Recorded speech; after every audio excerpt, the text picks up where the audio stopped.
Let us go to the Word of God, which the Lord wants us to hear. Even we, the preachers, the translators, we like to hear what the Lord speaks through us this day.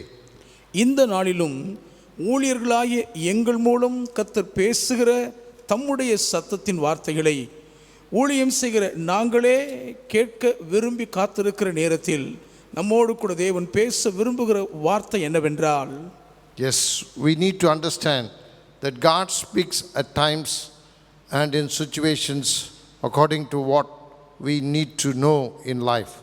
வாழ்க்கையில் நாம் சந்திக்கக்கூடிய சந்தர்ப்ப சூழ்நிலைகளின் காலங்களில் எவைகளை நாம் அறிந்து கொள்ள வேண்டுமோ அதற்கு ஏற்றபடி தேவன் நம்மோடு கூட பேசுகிறார் என்பதை நாம் தெளிவாக உணர்ந்து கொள்ள வேண்டும். And that's how God enriches week by week or by word after word. இப்படியாகத்தான் ஒவ்வொரு வாரந்தோறும் தவறாமல் தம்முடைய வார்த்தையை கொண்டு தேவன் நம்மை சந்தித்து நம்மோடு இடைவிட்டு கொண்டிருக்கிறார். And even today we have taken from Deuteronomy chapter 3. இன்றைக்கும் உபாகமம் 3ஆம் அதிகாரத்திலிருந்து கர்த்தருடைய வார்த்தையை தேவன் நமக்கு கொடுக்கிறார். And it is 22, but I read for you 21 and 22. உபாகமம் 3ஆம் அதிகாரம் 22ஆம் வசனம்தான் ஆகிலும் 21 22 வசனங்களை உங்களுக்காக நான் படிக்க விரும்புகிறேன். And I commanded Joshua at that time, saying, Your eyes have seen all that the Lord your God has done to these two kings. So will the Lord do to all the kingdoms through which you pass. You must not fear them, for the Lord your God himself fights for you. அக்காலத்திலே நான் யோசுவாவை நோக்கி, உங்கள் தேவனாகிய கர்த்தர் அந்த 2 ராஜாக்களுக்கும் செய்தவைகளை எல்லாம் உன் கண்கள் கண்டது. நீ போய் சேரும் எல்லா ராஜ்யங்களுக்கும் கர்த்தர் அப்படியே செய்வார். அவர்களுக்கு பயப்படுவீர்களாக.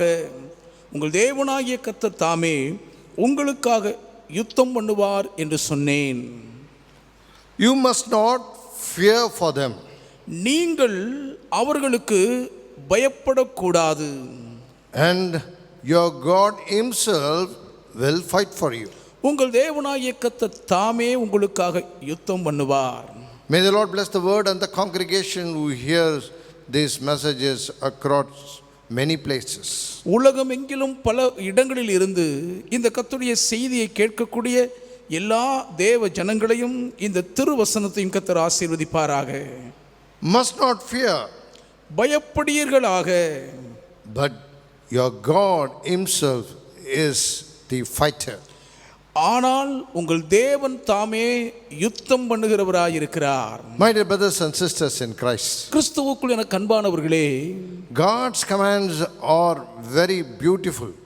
தேவனுடைய கட்டளைகள் மிகவும் அழகானவைகள், இனிமையானவைகள். I remember in the year 2013, 2013ஆம் ஆண்டு நடந்தது நினைவில் இருக்கிறது. 2012, மன்னிக்கவும், 2012ஆம் ஆண்டில் நடந்ததை நினைவில் வைத்திருக்கிறேன்.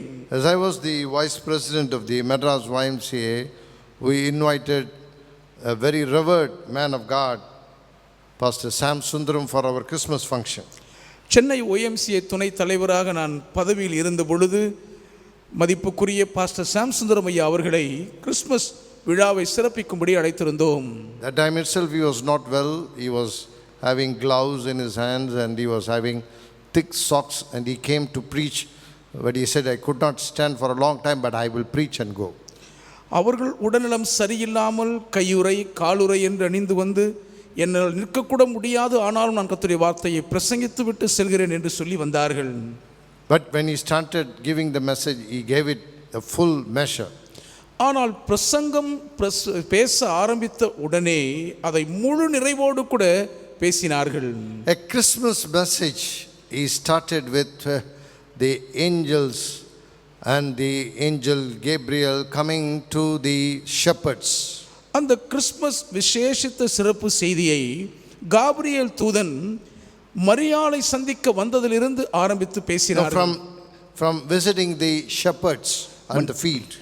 வயல்வெளியில் காபிரியேல் தூதன் மேய்ப்பர்களை சந்திக்க வந்த அந்த சூழலில் அடிப்படையில் பிரசங்கிக்க ஆரம்பித்தார்கள். But he started with, fear not. ஆனால் பயப்படாதீர்கள் என்று தான் ஆரம்பித்தார்கள். Such a beautiful message he gave for Christmas, telling, fear not. அவ்வளவு ஒரு அருமையான செய்தியை கிறிஸ்மஸ் செய்தியாக பயப்படாதீர்கள் என்று சொல்லி ஆரம்பித்தார்கள். Such beauty was added in that Christmas message that he gave to many places he went in the Bible, where even Jesus said, do not be afraid. அவ்வளவு அருமையான ஒரு கிறிஸ்மஸ் செய்தியை அந்த நாளிலே கொடுத்து பல இடங்களிலே வேத வாக்கியங்களோடு தொடர்புபடுத்தி இயேசுவானவர் தாமே தம் திருவாய் மலர்ந்து பயப்படாதீர்கள் என்று சொன்னதோடு கூட மெருகேற்றினார்கள். Yes, in Luke chapter 2 and verse 10, the angel said to them, do not be afraid. லூக்கா 2ஆம் அதிகாரம் 10ஆம் வசனத்தில் தேவ தூதன் அவர்களை நோக்கி பயப்படாதிருங்கள் என்றார். And behold, I bring you good tidings of great joy. இதோ நான் உங்களுக்கு மிகுந்த சந்தோஷத்தை உண்டாக்கும் நற்செய்தியை அறிவிக்கிறேன். Starting, do not be afraid, is a very common passage in this Bible. பயப்படாதீர்கள் என்று தேவன் தம்முடைய செய்தியை ஆரம்பித்து வைப்பதென்பது இந்த வேத வாக்கியங்களுக்குள் நாம் பார்க்கக்கூடிய பொதுவான ஒரு பாக்கியமாகும். Here Moses tells with prayer and with conviction that to Joshua, do not fear, as the Lord was with me, he will be with you and he will fight for you. இங்கே மிகுந்த ஜெபத்தோடும் மிக உறுதியான உணர்வோடும் கூட மோசே யோசுவாவை நோக்கி, நீ பயப்படாதே, என் தேவனாகிய கர்த்தர் என்னோடு இருந்தது போல உன்னோடும் கூட இருப்பார், உனக்காக அவர் யுத்தம் பண்ணுவார் என்று தைரியப்படுத்துகிறார். Do not fear. பயப்படாதே. Do not fear for this world and do not fear for your adversaries. இந்த உலகத்தை குறித்தும் பயப்பட வேண்டாம், உங்கள் சத்துருக்களுக்கும் நீங்கள் பயப்பட வேண்டாம். This is a very common factor in all of our lives, that fear conquests and it conquests.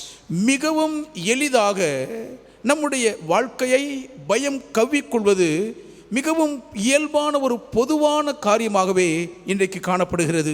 Yes, in everything there is fear added. எதில் எடுத்தாலும் சரி எல்லாவற்றோடும் பயம் ஒட்டி கொண்டுதான் இருக்கிறது. And now the fear has come into every house, into every place, into every life. இப்பொழுதோ எல்லா வீடுகளுக்குள்ளும் எல்லா இடங்களுக்குள்ளும் எல்லா வாழ்க்கைகளுக்குள்ளும் பயம் குடியேறி விட்டது. Now the leaders of the world knows how to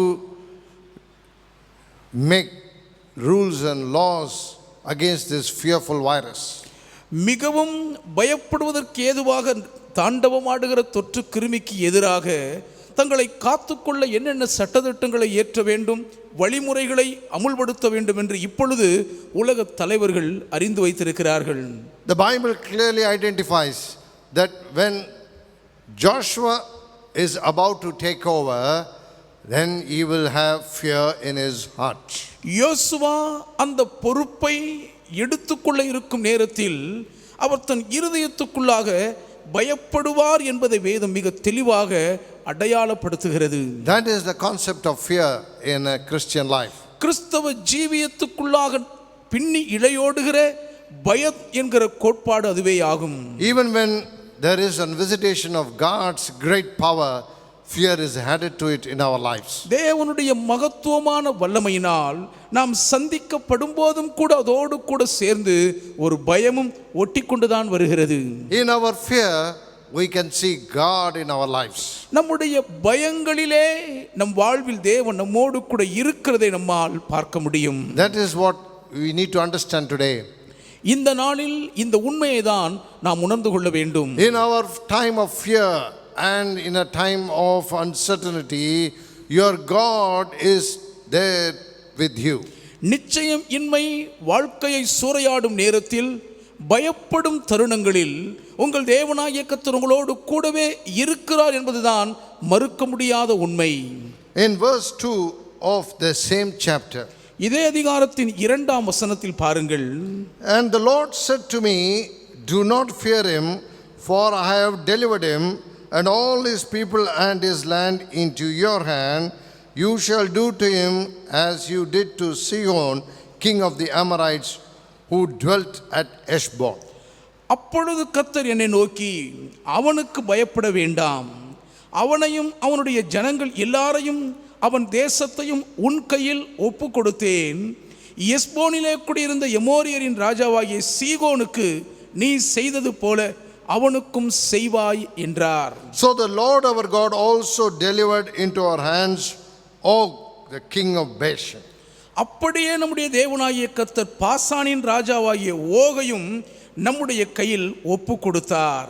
That means the battle never belongs to us when we are with God. God aids us and gives us the victory. அப்படி என்றால் நாம் தேவனோடு கூட இருக்கும் பொழுது தேவனே நமக்கு கை கொடுத்து போரில் குதித்து வெற்றியை நமக்கு கொடுக்கிறபடியினால் ஒருபோதும் யுத்தம் நம்முடையது இல்லை என்பதை அறிய வேண்டும். A man who has not seen defeat in his life, தன்னுடைய வாழ்க்கையில் தோல்வியையே பார்த்திராத ஒரு மனிதன், a man who has never seen anything which is a failure in his life, தன் வாழ்க்கையில் தோல்வி என்று சொல்லக்கூடிய யாதொன்றையும் கண்ணில் பார்த்திராத ஒரு மனிதர், because God was with him. தேவன் அவரோடு கூட இருந்தபடியினால் தொடர் வெற்றி அடைந்தவர். A man who has seen only victory after victory. வெற்றி மேல் வெற்றி மாத்திரமே பார்த்த ஒரு ஜெய வீரன் இவர். A man who can be envied by all men of God because he is the supreme among all men even today or the yesterdays.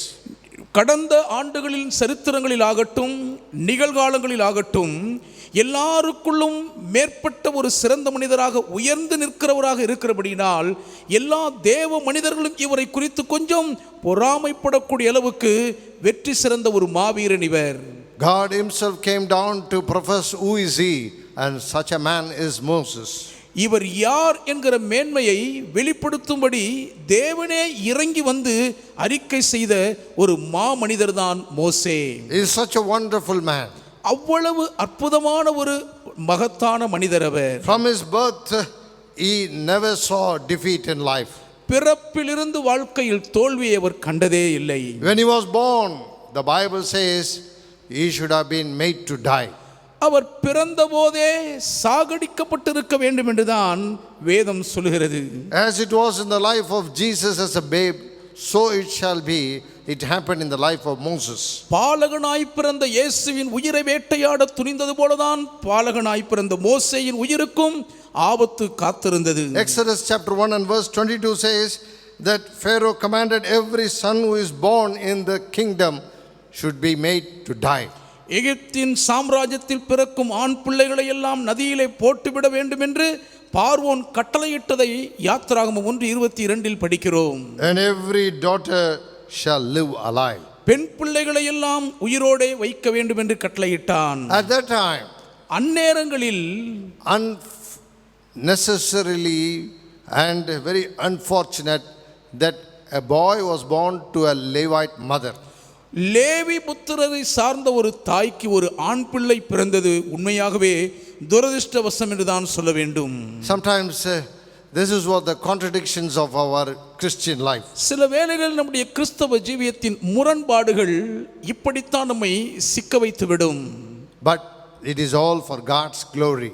ஆனால் எல்லாமே தேவனுடைய மகிமைக்காகவே இருக்கிறது என்பதை அறிய வேண்டும். Hallelujah. Hallelujah. Hallelujah. Hallelujah. Every contradictions is not true, but every contradictions will be made for victory. That's what we need to understand today.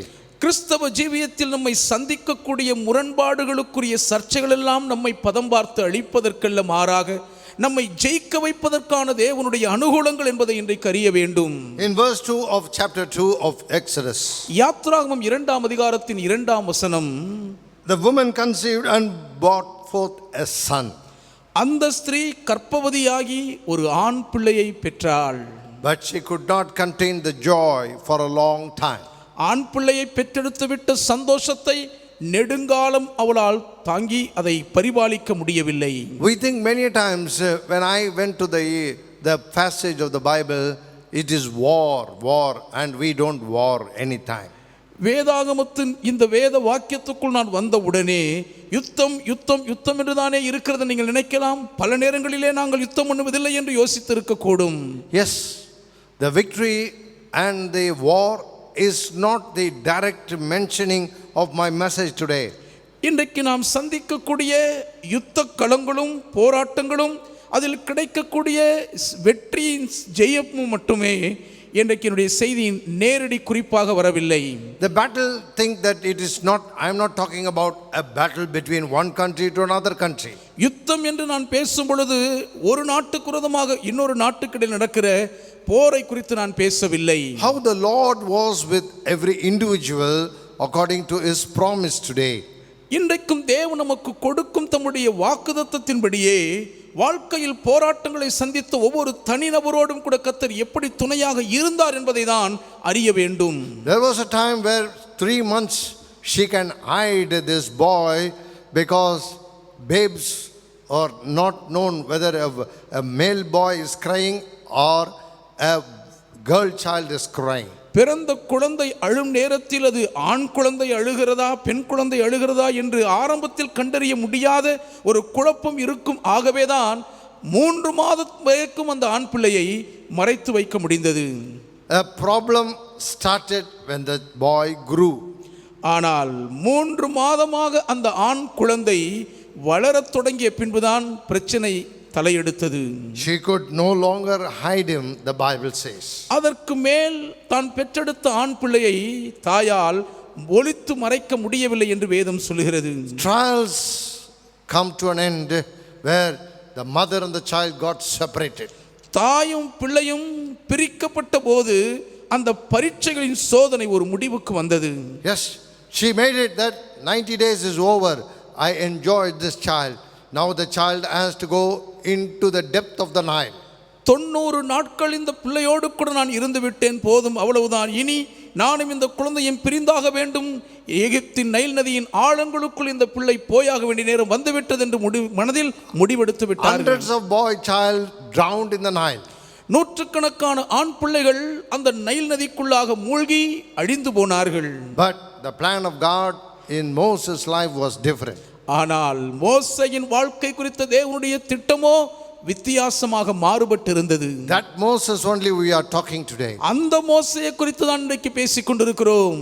As it went and landed in the waters of Pharaoh's house.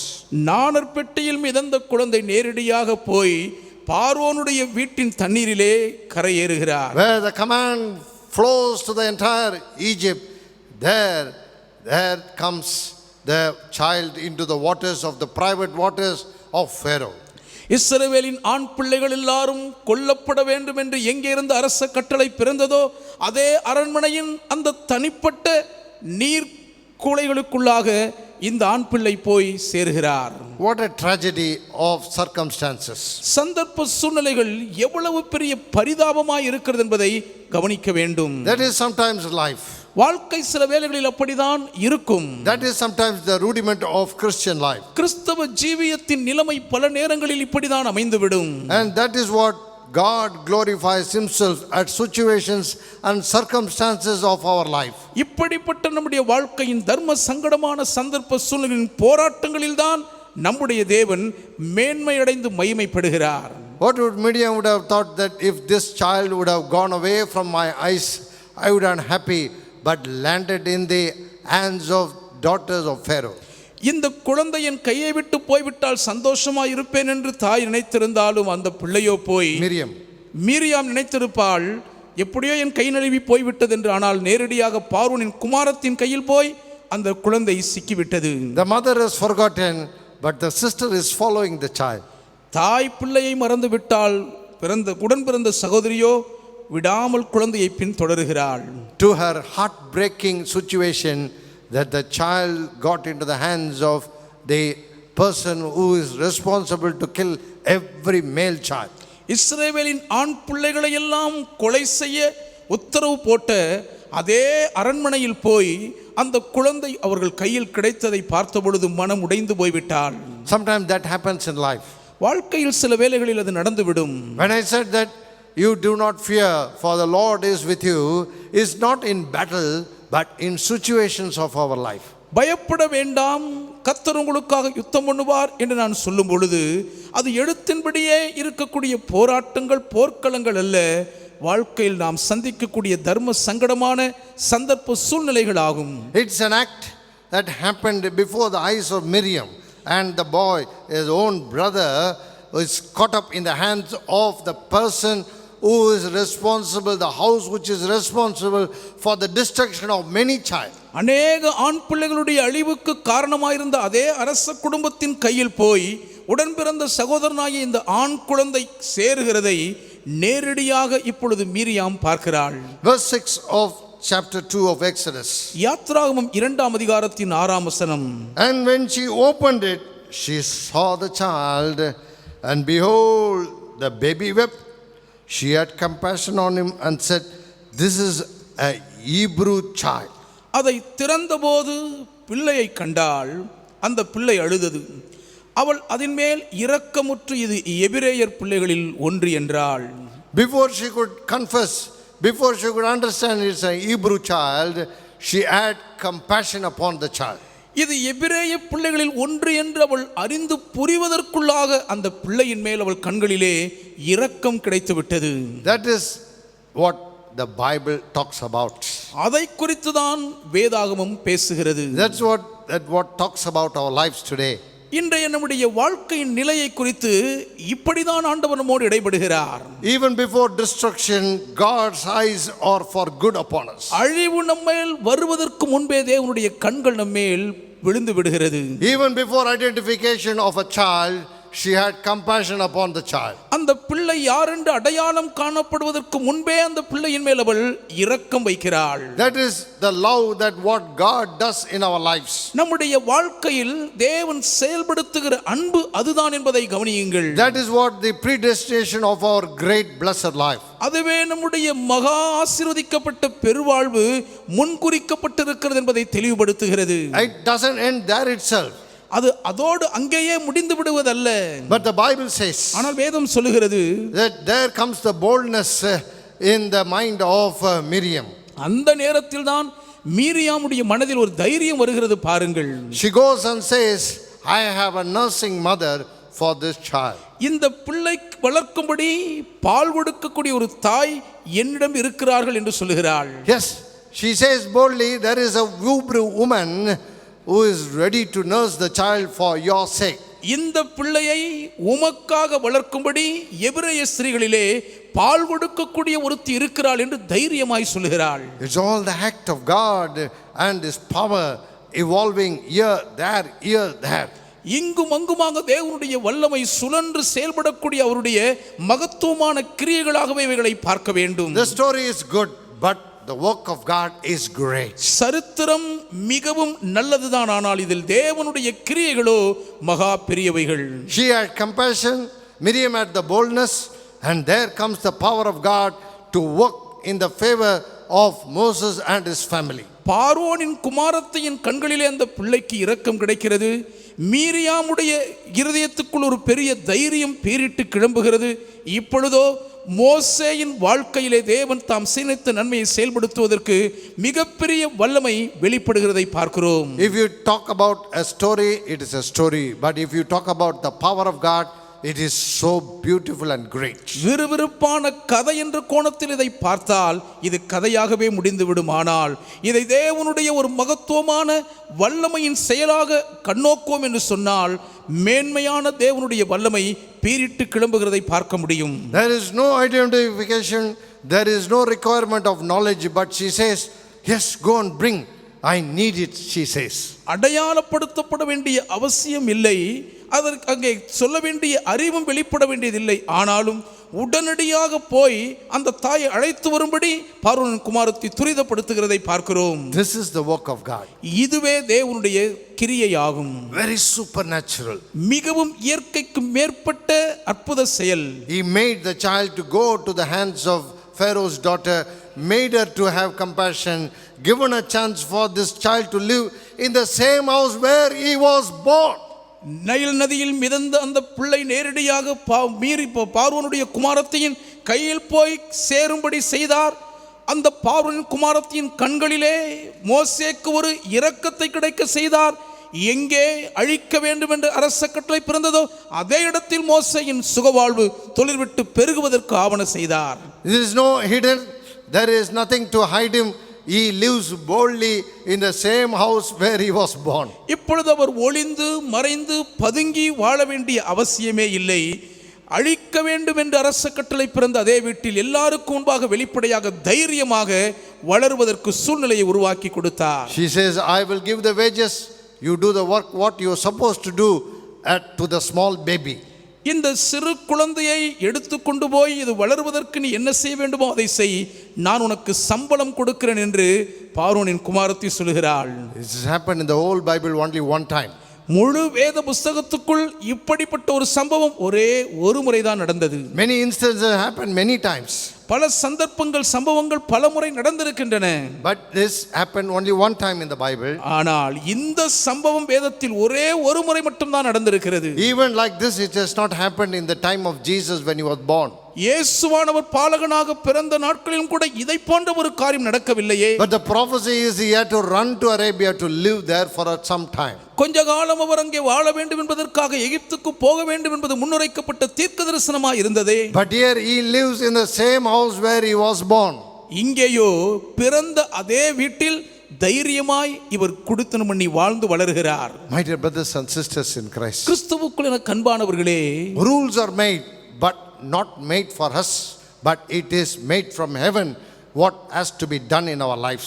சட்டதிட்டங்கள் இயற்றப்படுகின்றன உண்மைதான், ஆனால் அது நம்முடைய வாழ்க்கைக்கு எதிராக வகுக்கப்படுகிறவர்கள் அல்ல, மாறாக நம்முடைய வாழ்க்கைக்கு தேவன் செய்ய உத்தேசித்திருக்கிற காரியங்கள் நிறைவேற வேண்டும் என்பதற்காகவே பகுக்கப்படுகின்றன. That's what I want to understand today. அதைதான் இன்றைக்கு நீங்கள் அறிந்து கொள்ள வேண்டும் என்று விரும்புகிறேன். Trials come in our life. நம்முடைய வாழ்க்கையில் பரீட்சைகள் பதம் பார்க்க வருகின்றன.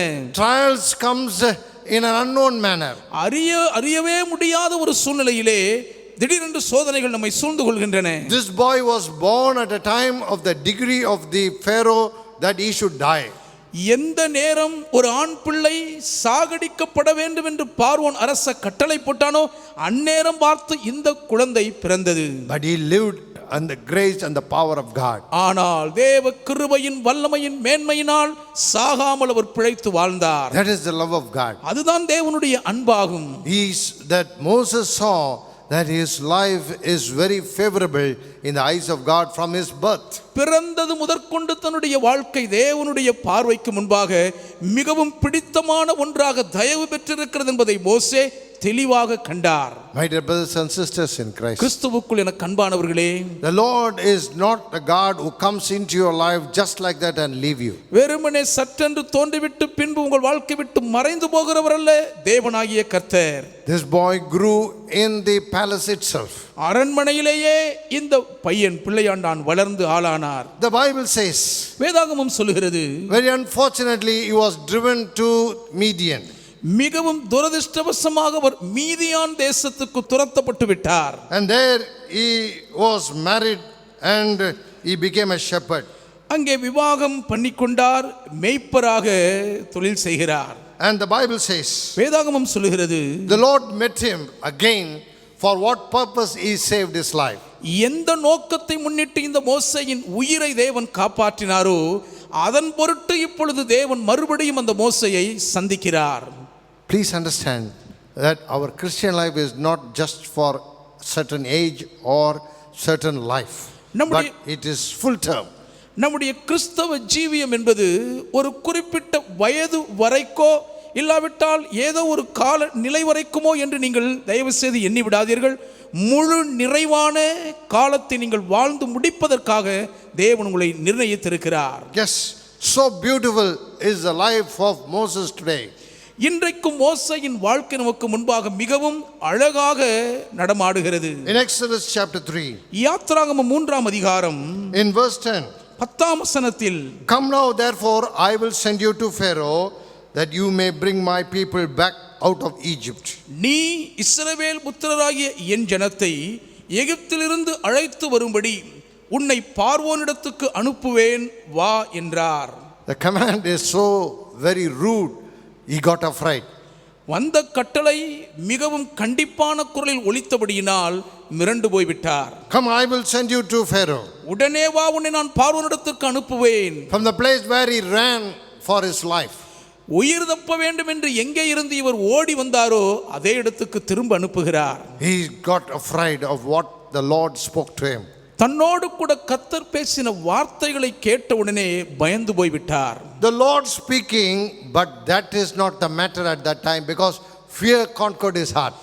கர்த்தரே பேசிக் கொண்டிருக்கிறார். ஆனால் அந்த நேரத்தில் அவருடைய இருதயத்தை பயம் கவிர்ந்தபடியினால் அது அவருக்கு பெரிய விஷயமாகவே தெரியவில்லை. That is what I want you to say this evening, that even though we are in the path of God, but yet trials strike terror in our life.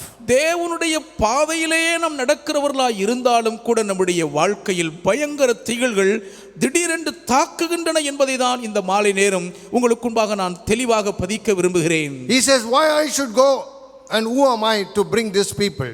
நான் ஏன் போக வேண்டும், இந்த ஜனங்களை விடுதலையாக்குவதற்கு நான் எம்மாத்திரம் என்றெல்லாம் சாக்கு சொல்லுகிறார். My dear brothers and sisters in Christ, கிறிஸ்துவுக்குள் என கண்பானவர்களே, the great identification of God's elite life comes at an unknown time where you did not think about it. தேவன் நம்மை தெரிந்து கொண்டிருக்கிறார் என்கிற பெரிதான ஒரு அடையாளப்படுத்தப்படுதல் சற்றும் எதிர்பார்த்து நினைத்திராத நேரத்தில் நம்முடைய வாழ்க்கையின் மீது முத்திரையாக பதியும். Why I should stand before Pharaoh, and why these people have to be redeemed by me?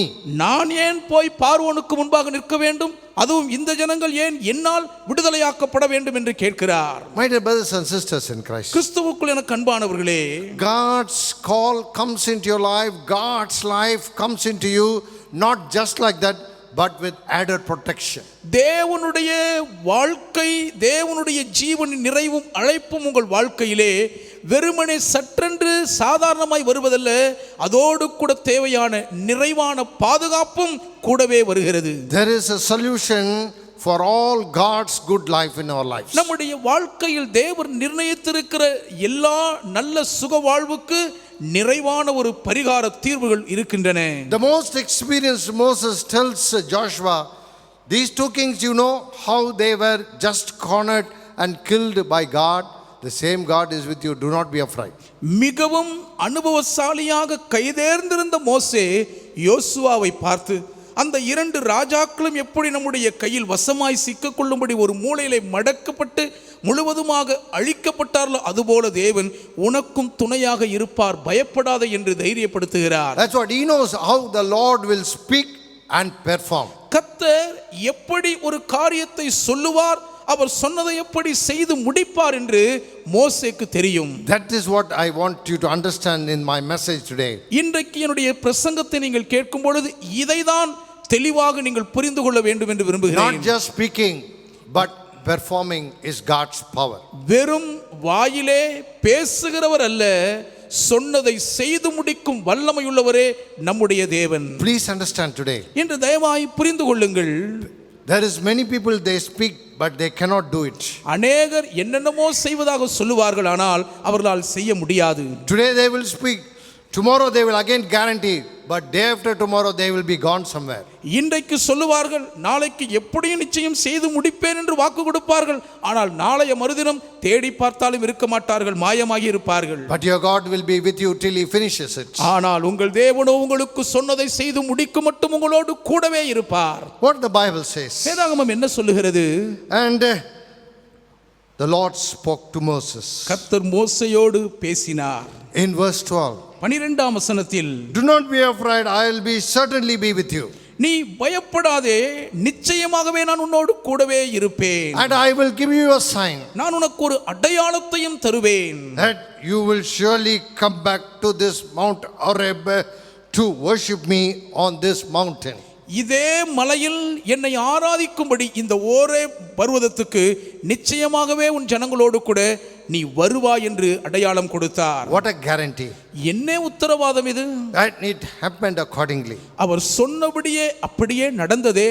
That is what my message today. அதுதாங்க இன்றைக்கு என்னுடைய செய்தி ஆகும். He says, go and I will make you alive with all my people to serve me in this Mount Horeb. அவர் சொல்லுகிறார், நீ போ, என்னுடைய எல்லா ஜனங்களோடும் கூட நீ வந்து இந்த மலையில் என்னை ஆராதிக்கும்படி உன்னை நான் உயிரோடே பாதுகாத்து கொண்டு வருவேன் என்று தைரியப்படுத்தினார். My dear brothers and sisters in Christ, கிறிஸ்துவுக்குள் என கண்பானவர்களே, Christian life doesn't end just like that, but it ends with an accomplishment by the Lord that He will fulfill it with a guarantee. கிறிஸ்தவ ஜீவியம் உப்பு சப்பில்லாமல் சற்றென்று பாதையில் முடிந்து விடுகிறதா இராமல், தேவன் நமக்கென்று சொன்னதை எல்லா விதமான சாகசங்களோடும் சாதனைகளோடும் நிறைவாக அவர் சொன்னபடியே முடித்து தீருகிற பாக்கியமாகவே அமையும். That is the power of God. அதுதாங்க தேவனுடைய வல்லமை. Man makes something very simple, great promises, but he will vanish. மனிதன் மிகவும் சாதாரணமாய் காரியங்களை பேசுவான், பெரிய பெரிய வாக்குறுதிகளை கொடுப்பான், ஆனால் மாயமாய் மறைந்து விடுவான். And he will just say many things that what we cannot even dream of. நம்முடைய கனவிலும் நாம் நினைத்து பார்க்கவே முடியாத அளவுக்கு எவ்வளோ பெரிய பெரிய காரியங்களை மனிதன் வாய் திறந்து கொட்டிக்கொண்டே இருப்பான். One day Isaac told Jacob that I have blessed you without the knowledge of your brother, run away to Syria. யாக்கோபே, உன் சகோதரனுக்கு தெரியாமல் உன்னை நான் ஆசீர்வதித்து விட்டேன், ஆகவே உன் சகோதரனுடைய கண்ணுக்கு மாட்டாமல் சீரியாவுக்கு தப்பி ஓடிப்போ என்று ஒரு நாள் ஈசாக்கு யாக்கோபிடம் சொல்லுகிறார். Genesis chapter 28 ஆதியாகமம் 28ஆம் அதிகாரம் and verse 10. 10ஆம் வசனம். And Jacob went out from Beersheba towards Padan Aram. யாக்கோபு பேர்சபாவை விட்டு புறப்பட்டு ஆரானுக்கு போக பிரயாணம் பண்ணினான். Yes, he was going to Aram, a place in Syria near Damascus. தமஸ்குவுக்கு பக்கத்திலே சீரியாவில் இருக்கும் ஆரானை நோக்கி இப்பொழுது யாக்கோபு பயணம் புறப்பட்டு விட்டார். He came in the middle of the night and for the first time he stayed without his mother. பாதி ராத்திரி ஆகிவிட்டது. முதல் முறையாக தாய் இல்லாமல் தனித்து தங்குகிற ஒரு நிர்பந்தம். A fellow never went out of his tent, says the Bible. வேதம் சொல்லுகிறது அவர் கூடாரத்தை விட்டு வெளியே போனதே இல்லையாம். That day ஆனால் அந்த நாளிலே he had to run for his life. உயிர் தப்ப ஓடி போக வேண்டியதா இருந்தது. Yes, he was alone. அவர் மட்டும் தன்னந்தனியே இருக்கிறார். And the Bible says in verse 11 that he stayed alone all night. 11ஆம் வசனத்தில் வேதம் சொல்லுகிறது அந்த ராத்திரியிலே யாக்கோபு தன்னந்தனியே தங்கினார். He took the stones to have his pillow. ஒரு கல்லை எடுத்து தலையணையாக வைத்துக் கொண்டார். And he lay down in that place to sleep. அங்கே நித்திரை செய்யும்படி படுத்துக் கொண்டார். A very unnatural life. முற்றிலும் இயற்கைக்கு புறம்பான ஒரு வாழ்வு. As the baby floated on the Nile, this fellow is lying on a stone and with a stone on his head. அன்றைக்கு அந்த பாலகன் ஆபத்தான நைல் நதியில் மிதந்தது போல் இன்றைக்கு யாக்கோபோ ஒரு கல்லின் மேல் தன்னந்தனியே ஒரு கல்லை தலையணையாக கொண்டு படுத்திருக்கிறார். And there he saw a beautiful dream. அங்கே ஒரு அருமையான சொப்பனம் கண்டார். The angels of God ascending and descending. தேவ தூதர்கள் ஏறுகிறவர்களாய் இறங்குகிறவர்களாய் காணப்பட்டார்கள். And the Lord stood by him. கர்த்தர் அதற்கு மேலாக நின்றார். And the Lord God of Abraham, the Lord your God, and the God of Isaac, the land on which you lie, I will give to you and your descendants. நான் உன் தகப்பனாகிய ஆபிரகாமின் தேவனும் ஈசாக்கின் தேவனுமாகிய கர்த்தர், நீ படுத்திருக்கிற பூமியை உனக்கும் உன் சந்ததிக்கும் தருவேன். Yes, he is afraid, he is in the midnight, he is alone, no one to speak, no one to hear, but the Lord speaks to him. பேச்சு துணைக்கு கூட ஒருவரும் இல்லை, இவருக்கும் தைரியம் சொல்ல ஒருவரும் இல்லை, தன்னந்தனியே இருக்கிறார். ராத்திரி நேரம் படுத்து கிடக்கிற அந்த பயப்படுகிற சூழ்நிலையில் கர்த்தர் அவரோடு கூட இடைப்பட்டு பேசுகிறார். My dear brothers and sisters in Christ, கிறிஸ்துவுக்குள் என கண்பானவர்களே, it is solitary but not without your God. தனிமைதான், ஆனால் தேவன் இல்லாமல் இல்லை. It is solitary sometimes without man or a woman, but God is with us. சில வேளைகளிலே நம்மோடு கூட எந்த ஆண் பெண் துணை இல்லாமல் நாம் தனிமையில் தவிக்கக்கூடிய நேரமாய் இருந்தாலும் தேவனோ நம்மோடு கூடவே விலகாதவராய் இருக்கிறார். He has his father, he has his loving mother, he has his own brother, but he lives alone. யாக்கோபுக்கு நல்லதொரு தகப்பன் இருக்கிறார், அதிகமாய் நேசிக்கிற அன்பு தாயும் இருக்கிறார்கள், உடன் பிறந்த சகோதரனும் உண்டு.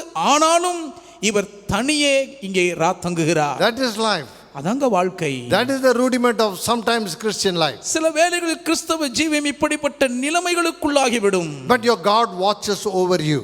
ஆனாலும் உங்கள் தேவனோ உங்கள் மேல் கண்ணோக்கமாய் இருக்கிறார். Wherever you are. நீங்கள் எங்கிருந்தாலும் சரி. He is not there. He is in the wilderness. அவர் அங்கே இல்லை, அவர் வனாந்தரத்தில் இருக்கிறார். As Moses was floating on the Nile towards the Pharaoh's private waters, so shall it be even here. He is going to Syria, but in a place called Luz. He is there. அன்றைக்கு பார்வோனின் அந்தப்புறத்தை நோக்கி பாய்ந்து கொண்டிருந்த அந்த Nile நதியில் மோசே மிதந்து வந்தது போல இன்றைக்கு யாக்கோபும் தன்னந்தனியே லூஸ் என்கிற அந்த இடத்திலே ராத்தங்கி கொண்டிருக்கிறார். And the Bible says in verse 15, 15ஆம் வசனத்தில் வேதம் சொல்லுகிறது, I am with you and will keep you wherever you go. நான் உன்னோடே இருந்து நீ போகிற இடத்திலெல்லாம் உன்னை காத்து. And I will bring back to this land and I will not leave you until I do what I have now speaking to you. இந்த தேசத்துக்கு உன்னை நான் திரும்பி வரப்பண்ணுவேன். நான் உனக்கு சொன்னதை செய்யும் அளவும் உன்னை கைவிடுவதில்லை. Hallelujah. Hallelujah. Hallelujah. Hallelujah. That is the God of Abraham, Isaac and Israel. அதாங்க ஆபிரகாம், ஈசாக்கு, இஸ்ரவேலின் தேவனின் மகத்துவமே. That's what he told to Moses. அதை தான் மோசேயிடமும் சொன்னார். I am the God, I am that I am. I am the God of your father Abraham, Isaac and Israel. நான் இருக்கிறவராகவே இருக்கிறேன், உன் தகப்பனாகிய ஆபிரகாம், ஈசாக்கு, யாக்கோபின் தேவன் நான் என்று சூளுரைத்தார். And I will bring you to this same mountain to worship me in Horeb. இதே மலையில் இந்த ஓரேபில் நீங்கள் என்னை ஆராதனை செய்யும்படி உங்களை நான் இங்கே சுகமாய் கொண்டு வருவேன் என்றார். And when he awake and he got up. நித்திரை தெளிந்து இந்த யாக்கோபு விழித்த போது, and he said, surely the Lord is in this place. மெய்யாகவே கர்த்தர் இந்த ஸ்தலத்தில் இருக்கிறார் என்றார். And how awesome, and I am afraid that this is none other than the house of God. இந்த ஸ்தலம் எவ்வளவு பயங்கரமாய் இருக்கிறது, இது தேவனுடைய வீடே அல்லாமல் வேறல்ல. Yes, he was afraid and said these words. யாக்கோபு பயந்து போய் இந்த வார்த்தைகளை சொல்லுகிறார். And this is the gate of heaven. இது வானத்தின் வாசல் என்று அறிக்கையிடுகிறார். Hallelujah. Hallelujah. Hallelujah. Hallelujah. That's what I want to tell you today. இன்றைக்கும் இதைத்தான் நான் உங்களுக்கும் சொல்ல விரும்புகிறேன். If God dwells in your house, தேவன் உங்கள் வீட்டில் வாசம் பண்ணுவாரானால், there is a link between you, house and heaven. உங்கள் வீட்டுக்கும் பரலோகத்துக்கும் இடையே ஒரு இணைப்பு இருக்கிறது. That is the heavenly visitation of God's power in your life. அதுவே உங்கள் வாழ்க்கையிலே தேவனுடைய வல்லமை வெளிப்படுகிற பரலோகத்தின் சந்திப்பாகும். It will not leave you until finishes for what it has started in your life. எந்த நோக்கத்தை முன்னிட்டு உங்கள் வாழ்க்கையில் இந்த கிரியை ஆரம்பிக்கப்பட்டதோ அது நிறைவேறி தீரும் மட்டும் உங்களை விட்டு அவர் விலக மாட்டார். That is the power of God. அதுதான் தேவனுடைய வல்லமை. An understanding between you and the Lord. உங்களுக்கும் கர்த்தருக்கும் இடையே இருக்கிற புரிந்துணர்வது. Do not be afraid. பயப்படாதீர்கள். Your God will be with you to fight for you. உங்கள் தேவன் உங்களுக்காக யுத்தம் பண்ணும்படி உங்களோடு கூடவே இருப்பார். That is the power of God. அதுதாங்க தேவனுடைய வல்லமை. That is the majestic of God's power. அதுவே தேவனுடைய வல்லமையின் ராஜரீக மாட்சிமையாகும். The Lord will make your life to be more blessed than what you are. இன்றைக்கு இருக்கிறதை பார்க்கிலும் இன்னும் அதிக பாக்கியம் நிறைந்ததாக உங்கள் வாழ்க்கையை கர்த்தர் அழகுபடுத்துவார். Genesis 32. ஆதியாகமம் 32ஆம் அதிகாரம் Verse 9. 9ஆம் வசனம். Then Jacob said, O God of my father Abraham and God of my father Isaac, the Lord who said to me, return to your country and to your family, and I will dwell well with you. I am not worthy of the least of all the mercies of the truth which you have shown your servant. For I crossed over this Jordan with my staff, and now I am become two companies. பின்பு யாக்கோபு என் தகப்பனாகிய ஆபிரகாமின் தேவனும் என் தகப்பனாகிய ஈசாக்கின் தேவனுமாய் இருக்கிறவரே, உன் தேசத்துக்கும் உன் இனத்தாரிடத்திற்கும் திரும்பி போ, உனக்கு நன்மை செய்வேன் என்று என்னுடனே சொல்லி இருக்கிற கர்த்தாவே, அடியேனுக்கு தேவரீர் காண்பித்த எல்லா தயவுக்கும் எல்லா சத்தியத்துக்கும் நான் எவ்வளவேனும் பாத்திரன் அல்ல. நான் கோலும் கையுமாய் இந்த யோர்தானை கடந்து போனேன், இப்பொழுதோ இவ்விரண்டு பரிவாரங்களையும் உடையவனானேன். When the Lord commanded him, கர்த்தர் அவருக்கு கட்டளை கொடுத்த போது, the Lord said, you will come back. நீ திரும்பி வருவாய் என்று கர்த்தர் தெளிவாக சொன்னார். As it is not alone, but a great company of two villages. போகும்போது இருக்கிறது போல தனி ஒருவனாய் அல்ல, 2 கிராமமே கொள்ளாத அளவுக்கு பெரும் 2 பரிவாரங்களோடு திரும்பி வருகிறார். Moses, you will not return with your family, but you will return with a nation called Israel. மோசேயே, நீ போகிறது போல உன் வெறும் குடும்பத்தோடு மாத்திரம் திரும்பாமல் இஸ்ரவேல் என்னும் பெரும் தேசத்து ஜாதி ஜனங்களோடு கூட பெரும்படையாய் திரும்பி வருவி. How many of you believe? எத்தனை பேர் விசுவாசிக்கிறீங்க? Hallelujah. Hallelujah. When God is with us, we will be blessed on all our sides. தேவன் நம்மோடு கூட இருக்கும்போது நாம் நம்முடைய வாழ்க்கையின் எப்பக்கங்களிலேயும் ஆசீர்வதிக்கப்பட்டிருப்போம். The Bible says வேதாகமம் சொல்லுகிறது that God was with Jacob all the places where he went from the beginning of the Laban's house. லாபானுடைய வீட்டில் ஆரம்பித்து யாக்கோபு சென்ற எல்லா இடங்களிலேயும் கர்த்தர் யாக்கோபோடு கூடவே இருந்தார் என்பதை ஆணித்தரமாய் வேதம் பதிவிருக்கிறது. That is the fruitful blessing of God's beautiful life. அதுதான் தேவன் நமக்கு கொடுக்கக்கூடிய அருமையான சுகவாழ்வின் கனி கொடுக்கக்கூடிய பேராசீர்வாத பாக்கியங்கள். Sure, everybody were led into trials.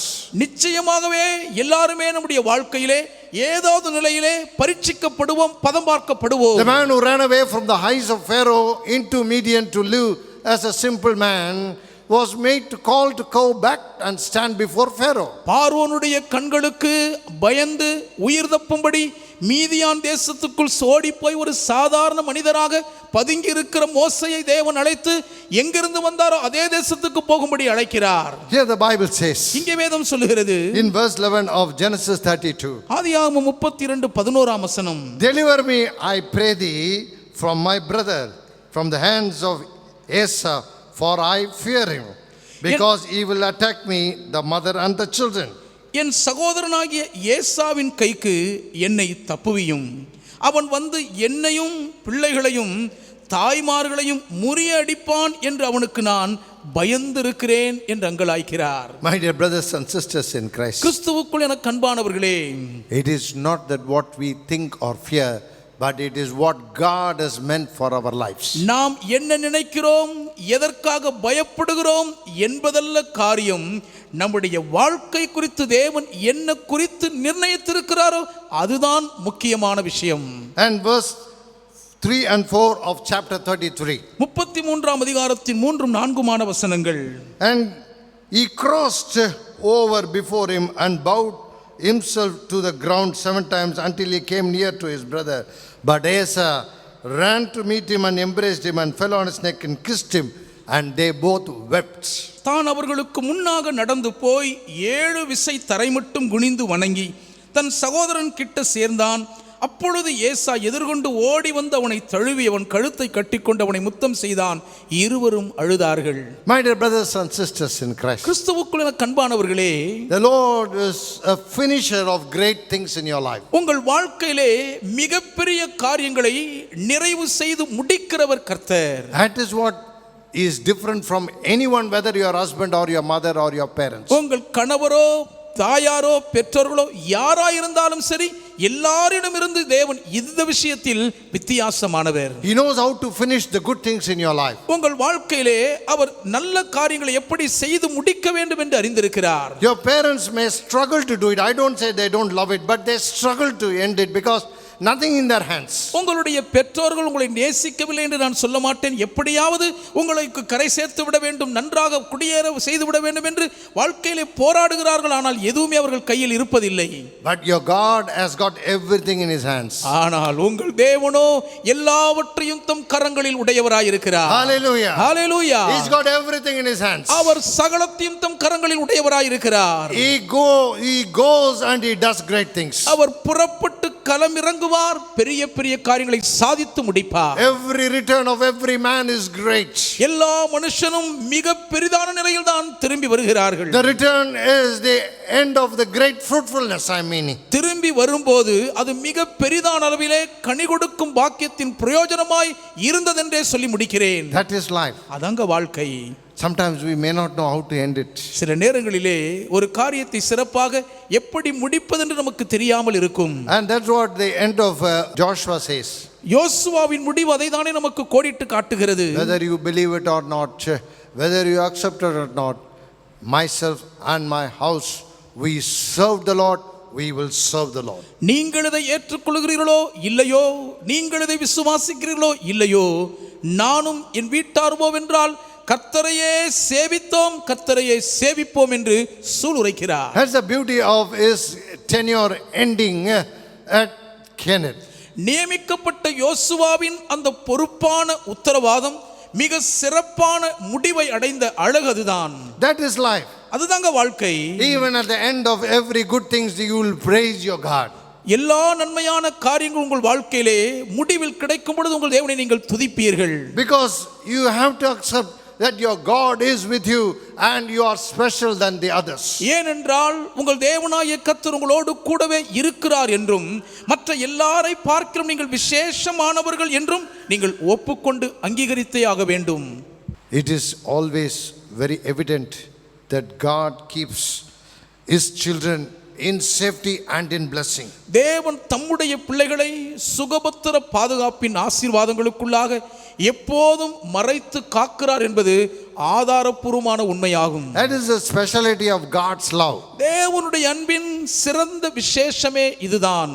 Yes, he is the most supreme lover of our life. நம்முடைய வாழ்க்கையை எல்லாவற்றுக்கும் மேலாக அதிகபட்சம் நேசிக்கும் நேசரிவர். The Bible says வேதாகமம் சொல்கிறது, God called just a little boy and he made him to be the ruler of Israel as one among many commissioned to serve as the leaders of Israel before any king could be appointed.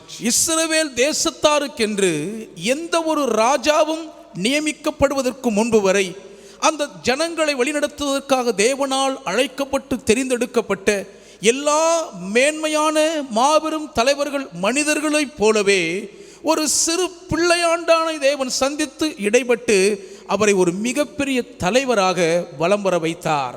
And he said to Gideon, Gideon, you will go and you will win the enemy.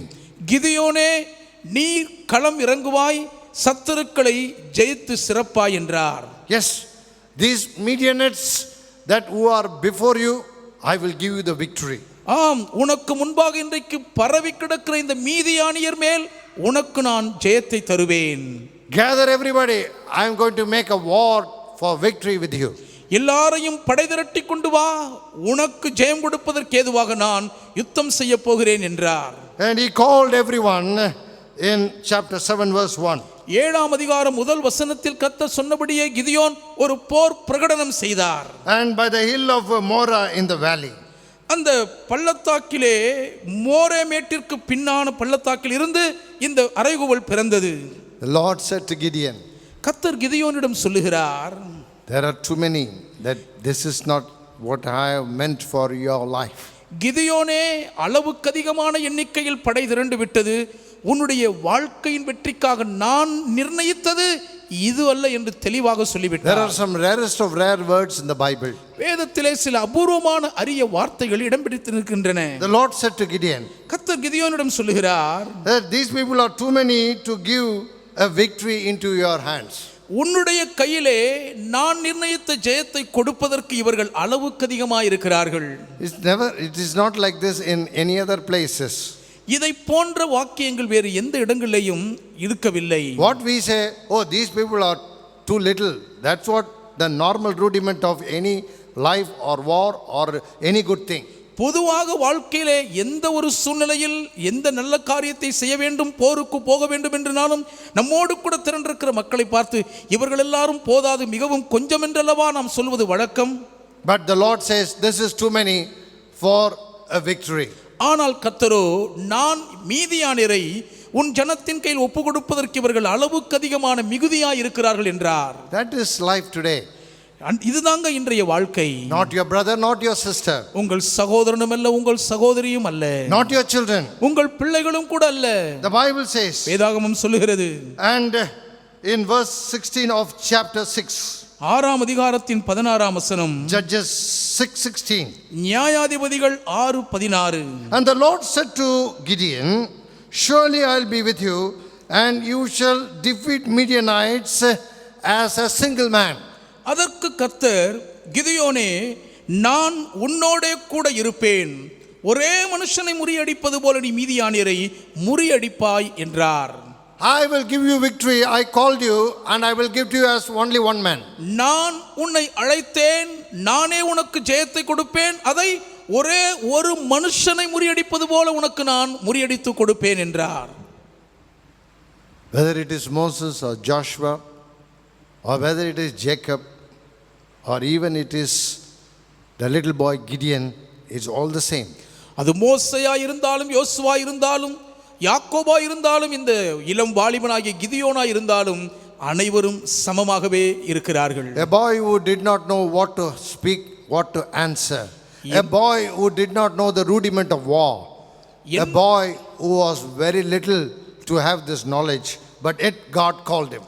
என்ன பேச வேண்டும், என்ன பதில் கொடுக்க வேண்டும், என்ன எப்படி போரிட வேண்டும் என்ற போர்க்களத்துக்கு அடுத்த எந்த வித்தை கலைகளையும் அறியாத ஒரு பையனிடம் தேவன் இவ்விதமாக இடைபடுகிறார். Yes, he is such a young boy that he says, you one man, I called you and you are the victory and you will be the victorious person, you and you alone. நீ ஒரு தனி வாலிபனாய் இருக்கும் பொழுது உன்னை நான் அழைத்தேன், நீ ஒரே மனுஷனை முறியடிப்பது போல நீ மீதியானை முறியடிப்பாய், உன்னுடைய கரத்தில் நான் அந்த ஜெயத்தை கொடுப்பேன் என்று தேவன் தனிப்பட்ட விதத்தில் அவரோடு உறவாடுகிறதை பார்க்கிறோம். It is you only. எல்லாமே நீதான் செய்வாய், நீதான், உனக்கு தான், உன் கையில் தான் என்று தனிப்பட்ட விதத்திலே அமைகிறது. Even it was you and you only for Moses, but he said, I got stammering tongue, I cannot speak, I cannot do this, do that. So he said, let your brother be with you. மோசேயே நீதான் வர வேண்டும், நீதான் போக வேண்டும், உன்னை தான் அனுப்புவேன் என்று தேவன் அவரை தனிப்பட்ட விதத்தில் அழைத்த போதிலும் கூட நான் திக்குவாய் பேச முடியாது என்று என்னென்னமோ சாக்குபோக்கு சொன்ன மோசேக்கு தேவன் ஆரோனை சகோதரனை துணையாக கொடுத்து அனுப்பினார். But never he dealt with Aaron, but he dealt entirely with Moses. ஆனால் ஆரோனோடு கூட அவர் இடைபடவே இல்லை, முற்றிலும் முழுவதும் மோசேயோடு கூட மாத்திரம் தான் இடைபட்டார். What it shows, such love, unchanging and so much of a favorable love. தனிப்பட்ட ஒவ்வொருவர் மீதும் அவர் வைத்திருக்கிற மாறாத, நம் மீது அவர் வைத்திருக்கும் மிகவும் பிடித்தமான பிரியத்தின் அந்த மகத்தான அன்பை அல்லவா இது வெளிப்படுத்தி காண்பிக்கிறது. If these people are there, there is no glory for me and you, says the Lord. இவர்கள் எல்லாரும் உன்னோடு கூட இருந்தால் அதில் எனக்கு எந்த மகிமையும் கிடைப்பதில்லை, அவர்கள் வீம்பு பேச இடம் உண்டாகும் என்று கர்த்தர் சொல்கிறார். There is no glory for me and you working together. நானும் நீயும் ஒன்றாக சேர்ந்து கலப்பணி ஆற்றுவதிலே எந்த மேன்மையும் இவர்கள் இருந்தால் கிடைக்காது என்கிறார். See what a great jealous God we serve today. எவ்வளவு வைராக்கியமுள்ள ஒரு தேவனை இன்றைக்கு சேவிக்கிறோம் பாருங்கள். All credit to his loving person. யாரை அவர் நேசிக்கிறாரோ அவர்களுக்கு தான் எல்லா பாராட்டுதலின் புகழுரையும் கிடைக்க வேண்டும் என்று விரும்புகிறார். Hallelujah. Hallelujah. Hallelujah. If he loves you, the love surpasses than any woman's love. உங்களை அவர் நேசிப்பார் என்று சொன்னால் அந்த நேசம் எந்த ஸ்திரீயின் சிநேகத்தை பார்க்கிலும் மேலானதாக மிஞ்சி நிற்கும். He says, I will be with you and I will fight for you and you will see victory. உன்னோடு கூட நான் இருப்பேன், உனக்காக நான் யுத்தம் பண்ணுவேன், நீயோ வெற்றிக்கனியை ருசிப்பாய் என்றார். 22,000 people returned, 10,000 remained, and verse 4 the Lord says, this is also too much. 22,000 பேர் திரும்பி போய்விட்டார்கள், 10,000 பேர் மீந்திருக்கிறார்கள். ஆண்டவர் வந்து இதுவும் எனக்கு மிகவும் அதிகம் என்று சொல்லுகிறார். Even 1/10 also he rejected. அவர் அந்த 1/10 கூட புறக்கணித்து விட்டார். Yes, even 1,000 he rejected among 10,000. 10,000 பேருக்குள்ளே 1000 பேரையும் புறக்கணித்தார். He said, let 300 for nothing, let it be as an army, let it go, he says. வெறும் 300 பேர் இருந்தாலே போதும், பெரும்படையாய் அவர்கள் போர்க்களத்துக்குள் அணிவகுக்கட்டும் என்றார். My dear brothers and sisters in Christ, கிறிஸ்துவுக்குள் அன்பானவர்களே, but to my knowledge, when he went to see the war, it is not under any calculation. ஆனால் என்னை பொறுத்தமட்டில் நான் அறிந்திருக்கிற அடிப்படையிலே போர்க்களத்துக்கென்று கிதியோன் போன பொழுது எவ்விதத்திலும் இவர் கணக்கு போடவே முடியாத அளவுக்கு அது அப்பாற்பட்டதாக இருந்தது. Sometimes that is life. Please understand. சில வேளைகளிலே வாழ்க்கை அப்படிதான் இருக்கும் என்பதை தயவாய் புரிந்து கொள்ளுங்கள். As Moses said, why I should go to Pharaoh from where I ran many years before. அநேக ஆண்டுகளுக்கு முன்பு நான் எங்கே இருந்து தப்பி வந்தேனோ அதே பார்வோனிடம் நான் ஏன் திரும்பி போக வேண்டும் என்று மோசே கேட்டது போலவே, You remind me the horror of my 40 years before what happened. 40 ஆண்டுகளுக்கு முன்பு என் வாழ்க்கையிலே நடந்த திகில் பிடித்த சம்பவத்தை அல்லவா நீர் ஞாபகப்படுத்துகிறீர். Lord said, no, I have come to you and you are that person. அப்படிலாம் இல்லை மகனே, நான் உன்னை தேடி வந்திருக்கிறேன், எனக்கு வேண்டிய ஆள் நீதான் என்று சொல்லுகிறார். நன்மைக்காகவே உன்னை விட்டு விலகாமல் உன்னோடு இருந்து கிரியையை நடப்பித்து முடித்து உனக்கு நன்மையை செய்து அதை உரைத்து உன்னோடு இருந்தேன், உனக்காய் போராடினேன், உன்னை நேசித்தேன், உன்னை ஆசீர்வதித்தேன் என்று சொல்லுகிற என் கர்த்தராகிய இயேசு கிறிஸ்துவர் காலாவாதி அபிஷேகம். வேண்டாம் என்றால் ஒதுங்குவதற்கோ இல்லை என்றால் அவர் உன்னை விட்டு போவதற்கோ மனுஷன் அல்ல.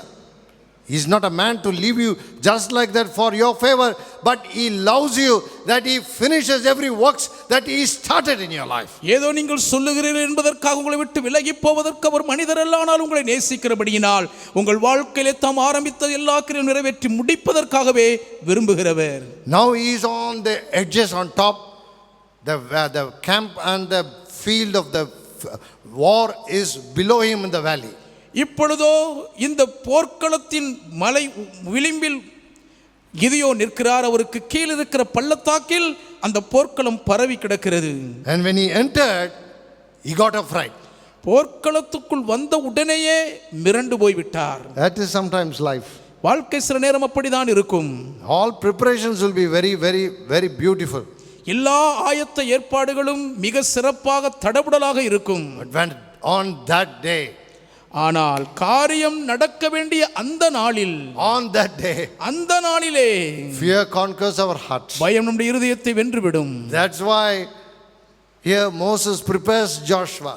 ஆகவேதான் இங்கே மோசே யோசுவாவை அதற்கு தயார்படுத்தி ஆயத்தமாக்குகிறார். Do not fear. நீ பயப்படாதே. Your God will be next to you. உன் தேவன் உன் பக்கத்தில் அடுத்து நிற்பார். As you've seen before what has happened, that the Lord will do it with you also. இதற்கு முன்பு என்ன நடந்தது என்பதை நீ கண்டாயோ அதுபோலவே கர்த்தர் உனக்கும் உன்னோடு இருந்து செய்வார். That is a very beautiful verse. அது அருமையான ஒரு வசனம் அல்லவா? That's what we are also speaking today. அதைத்தான் இன்றைக்கு நாமும் பேசிக் கொண்டிருக்கிறோம். That is what we preach into your ears. அதைத்தான் இன்றைக்கு உங்கள் காதுகளுக்குள்ளாக நாங்கள் பிரசங்கித்துக் கொண்டிருக்கிறோம். God was with Noah. God was with Abraham. God was with Isaac. God was with Jacob. God was with all the great men. Is the same with you today. Just do not be afraid.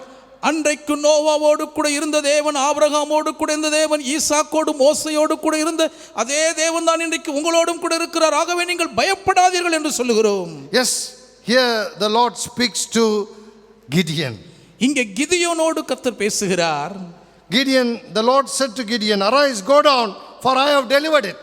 கிதியோனே, நீ எழுந்து புறப்பட்டு போ, நான் அவர்களை உன் கரத்தில் ஒப்பு கொடுத்து விட்டேன். எப்படி இருக்கும் ஒரு சின்ன பையனுக்கு? 300 பேர் அதுவே கூட வேணாம் அப்படின்னாரு. பார்த்தா லட்சக்கணக்கில் இருக்கிறான். The people who are before him are like the sands of the Midianite valley. அவருக்கு முன்பாக படையிறங்கி இருந்தவர்கள் கடற்கரை மணலை போல மீதியானியர்கள் இருக்கிறார்கள். Locusts, camels without number, sands by the seashore in multitude. வேதம் சொல்லுகிறது, வெட்டுக்கிளிகளைப் போல திரளாய் பள்ளத்தாக்கிலே படுத்து கிடந்தார்கள். அவர்களுடைய ஒட்டகங்களுக்கும் கணக்கில்லை, கடற்கரை மணலை போல் திரளாய் இருந்தது.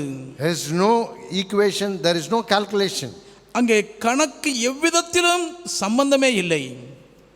தேவனிடத்தில் நீ ஒப்படைத்து விட்டால் கணக்கு என்பது ஒரு நாளும் இல்லை, வெற்றி என்பது மட்டுமே இருக்கும். Hallelujah. Hallelujah. Hallelujah. Hallelujah. There is no calculation, there is no equal or not equal, but there is only victory. That's what Moses says. அங்கே கணக்கு ஒத்து போகிறதோ இல்லையோ, அது சமன்படுகிறதோ இல்லையோ, வெறும் ஜெயம் மட்டுமே நம்முடைய பங்காய் இருக்கும் என்று மோசே சூளுரைக்கிறார். The nature of victory may be different. நாம் ஜெயம் எடுக்கிற தன்மை வித்தியாசமாய் இருக்கலாம். The nature of victory for Moses was different from the life of Jacob. யாக்கோபுடைய வாழ்க்கையிலே அவர் வெற்றிக்கனியை ருசித்த விதத்திற்கும் மோசையின் வாழ்க்கையிலே வெற்றி கிடைத்த விதமும் வித்தியாசமாய் இருந்தது. It is different from every man of God. ஒவ்வொரு தேவ மனுஷருக்கும் ஜெயம் வித்தியாசமாகத்தான் கிடைத்தது. But all had victory. ஆனால் அனைவருமே ஜெயம் சிறந்தார்கள். இதில் விசுவாசிக்கிறீங்க? Hallelujah. Hallelujah. Individually for everyone there is victory. அனைவருக்கும் தனித்தனியே ஜெயம்தான் கிடைத்தது. He got afraid, he got trembled, he did not stand, he cannot walk. பயந்து நடுங்கி திகைக்கிறார், நிற்க முடியவில்லை, நடக்க முடியவில்லை, திணறுகிறார். If you are afraid, says the Lord. கர்த்தர் சொல்கிறார், நீ பயப்பட்டாயானால். If you are afraid. நீ பயப்பட்டாயானால். That's what God is different from your parents or your children or from your husband or wife. அதனால தாங்க உங்கள் கணவர், மனைவி, பெற்றோர், பிள்ளைகள் எல்லாரிடமிருந்தும் தேவன் மிகவும் விசேஷமான வித்தியாசமானவராக இருக்கிறார். In an army there are many plans. Even nowadays, plan A, plan B, even plan C, they keep many plans. One fail, they will take another. இந்த நாட்கள் கூட இராணுவ நடவடிக்கை என்று வரும் பொழுது அவர்கள் அடுத்தடுத்து மாற்று திட்டங்களை வகுத்திருப்பார்கள். ஒரு திட்டம் பொய்த்து விடுவானால் அடுத்த திட்டத்தை செயல்படுத்துவார்கள். It before the sands like seas and with 300 people, surely anybody will fear. கடற்கரை மணலை போல பரவி கிடக்கும் பெரும் படைக்கு முன்பாக வெறும் 300 போய் நிற்கக்கூடிய யாரா இருந்தாலும் பயந்து வெலவெழுத்து போய் விடுவது இயல்புதான். The Lord says, if you are afraid to go down, let me speak to you. கர்த்தர் சொல்லுகிறார், நீ கீழே போர்க்களத்துக்குள் போக பயப்படுவாயானால் நான் உன்னோடு கூட பேசட்டும். That is the grace and the love of God. அதல்லவா தேவனுடைய அன்பின் கிருபையாகும். Where are you today? இன்றைக்கு நீங்கள் எங்கே இருக்கிறீர்கள்? What is your plan? உங்களுடைய திட்டம் என்ன? Why are you afraid? ஏன் பயந்திருக்கிறீர்கள்? The Lord spoke and he can fulfill it. கர்த்தர் ஒரு காரியத்தை சொன்னாரா அதை செய்து முடிப்பார். Having given you the child in the womb, will I not make it to bring forth, says the Lord. கர்த்தர் சொல்லுகிறார், உங்கள் கற்பத்திலே ஒரு குழந்தையை கொடுத்த என்னால் அதை பெற செய்ய முடியாதோ? Yes. That is your God today. அதாங்க இன்றைக்கு உங்கள் தேவனுடைய செயல். That is your God today. அவர்தாங்க இன்றைக்கு உங்கள் தேவன். Where is your God today? இன்றைக்கு உங்கள் தேவன் எங்கே இருக்கிறார்? Where is the people who guaranteed good life for you? நல்ல வாழ்க்கை உங்களுக்கு அமைத்து கொடுப்பேன் என்று வாய் தவறாமல் வாக்கு கொடுத்தவர்களாம் இன்றைக்கு எங்கே இருக்கிறார்கள்? Where are the opportunities where man told that he will give to you? நிச்சயமாக உங்களுக்கு இப்படிப்பட்ட வாய்ப்புகளை ஏற்படுத்தி கொடுப்பேன் என்று மனிதன் சொன்ன நல்வாய்ப்புகள் எல்லாம் இன்றைக்கு எங்கே இருக்கின்றன? When he said that this 10,000 is too much and only 300 more, means he stands by that 300 what he spoke to you. இந்த 10,000 பேரே அதிகம் 300 பேர் மாத்திரம் போதும் என்று சொல்வார் என்று சொன்னால் இப்பொழுது அந்த 300 பேர் போதும் என்பதை நிறைவேற்ற கூடவே வார்த்தையின்படி நிற்பார். But when if your friend is with you and if he sees that it is the outnumbered, then he will run away before you could even see how many people are there. ஆனால் அப்படிப்பட்ட ஒரு சூழ்நிலையில் உங்கள் நண்பன் உங்களோடு கூட வந்து உங்களோடு இருக்கிறவர்களை பார்க்கிலும் சத்துருக்களுடைய எண்ணிக்கை மிக அதிகம் என்று பார்த்துவிட்டால் கணக்கு போடாமலேயே ஓட்டம் பிடித்து விடுவார். Yes, who will stand 300 into 3 lakhs? 300 பேரை வைத்துக்கொண்டு யார்தான் 3 லட்சம் மக்களை எடுத்து நிற்க முடியும்? But the Lord stood by him what he has spoken. கர்த்தரோ சொன்ன வார்த்தையின்படியே நிறைவேற்ற துணையாக நின்றார். Hallelujah. Hallelujah. Hallelujah. Hallelujah. That's what you need to understand today. That's why I am speaking so boldly, standing in his presence. இதைதான் இன்றைக்கு நீங்கள் தெளிவாக உணர்ந்து கொள்ள வேண்டும். அதிநிமித்தம் தான் தேவ பிரசன்னத்தில் நின்று தைரியமாய் இன்றைக்கு நான் அறைகூவிக் கொண்டிருக்கிறேன். He surely knows this little kid will be afraid. இந்த வாலிப பையன் நிச்சயமாகவே பயந்து விடுவான் என்று ஆண்டவருக்கு நன்றாய் He தெரியும். surely knows this fellow will be grumbling in his heart. At least that 10,000 people is more better than this 300 with me. இந்த 300 பேரை கூட வச்சிருக்கிறத விட அந்த 10,000 பேர் கூட இருந்தாலாவது கொஞ்சம் நல்லா இருக்குமே என்று இவன் நிச்சயம் தன் இதயத்திலே முணங்கிக் கொண்டிருப்பான் என்று ஆண்டவருக்கு And தெரியும். even I had 22,000 people, he said don't want. 22,000 பேர் கூட இருக்கும் பொழுதே வேண்டாம்னு சொல்லிட்டாரே. Again 10,000 he said don't want. அடுத்து 10,000 பேர் அவங்களும் வேண்டாம்னு சொல்லி அனுப்பிவிட்டார். And he made only 300. All this has become ambak. எல்லாத்தையும் அனுப்பிட்டு வெறும் 300 பேரை மாத்திரம் வச்சுட்டு இப்ப எல்லாமே ஏமாத்து வெத்து வேலை என்று சொல்லலாம். But the Lord did not allow him to grumble. ஆனால் தேவனோ அப்படி அவர் முறுமுறுத்து முணக்குவதற்கு இடம் கொடுக்கவில்லை. I have prepared victory in this battle for you. Do not worry, said the Lord. கிதியோனே, இந்த யுத்தத்தில் உனக்கு நான் ஜெயத்தை கொடுப்பதற்காக எல்லா ஆயத்தங்களையும் பண்ணி வைத்திருக்கிறேன், கவலைப்படாதே என்று சொல்லுகிறார். I will make somebody to narrate how great is my power working in you. உனக்குள்ளாக என்னுடைய வல்லமை எவ்வளவு மகத்துவமாக செயல்படுகிறது என்பதை வர்ணிப்பதற்கு நான் ஒருவரை ஏற்படுத்தி இருக்கிறேன். What a God we serve today. எப்படிப்பட்ட தேவனை இன்றைக்கு சேவிக்கிறோம். Not only loves us, but he enjoys giving us greatness and power. நம்மை நேசிக்கிறதோடு மட்டுமல்லாமல் தம்முடைய மேன்மையின் மகத்துவ வல்லமையை கொடுக்கிறதிலே ஒரு ரசிக்கிறார் பாருங்கள். Hallelujah. Hallelujah. That is your God today. அதாங்க இன்றைக்கு உங்கள் தேவன். He loves to encourage you and to bless you and make you strong. உங்களை தைரியப்படுத்தி உங்களை ஆசீர்வதித்து உங்களை வல்லவர்கள் ஆக்குவதே அவருக்கு அலாதி பிரியம். The Bible says, வேதாகமம் சொல்லுகிறது, the man who's next to him in the camp when he's disguised with Pura says, it is all the great dreams and it is about the love and the great hand of Gideon upon us. பூராவோடு கூட மாறுவேடம் பூண்டவராக இப்பொழுது போர்க்களம் போயிருக்கிற கிதியோனுக்கு பக்கத்திலே அவர்கள் கண்ட சொப்பனத்தை பேசும் பொழுது ஒருவன் சொல்லுகிறான், இதெல்லாம் மிகப்பெரிதான அளவில் தேவனால் நேசிக்கப்படுகிற கிதியோன் அவனுடைய செயல் என்று தன்னுடைய விவரத்தை விளக்குகிறான். In verse 14 of the same chapter says, this is nothing but the sword of Gideon, the son of Joash, the man of Israel. In his hands God has delivered the Midianites. 14ஆம் வசனத்திலே அந்த சொப்பனத்தை குறித்து பேசும் பொழுது மற்றவன் சொல்லுகிறான், இது யோவாசின் குமாரனாகிய கிதியோன் என்னும் இஸ்ரவேலனுடைய பட்டயமே அல்லாமல் வேறல்ல.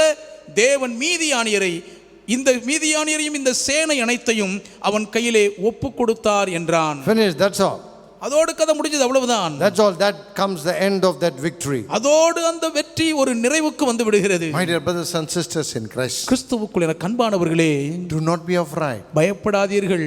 Your God is with you to fight and give victory. உங்களுக்காக யுத்தம் பண்ணவும் உங்களுக்கு ஜெயத்தை கொடுக்கவும் உங்கள் தேவன் உங்களோடு கூடவே இருக்கிறார். He is with you.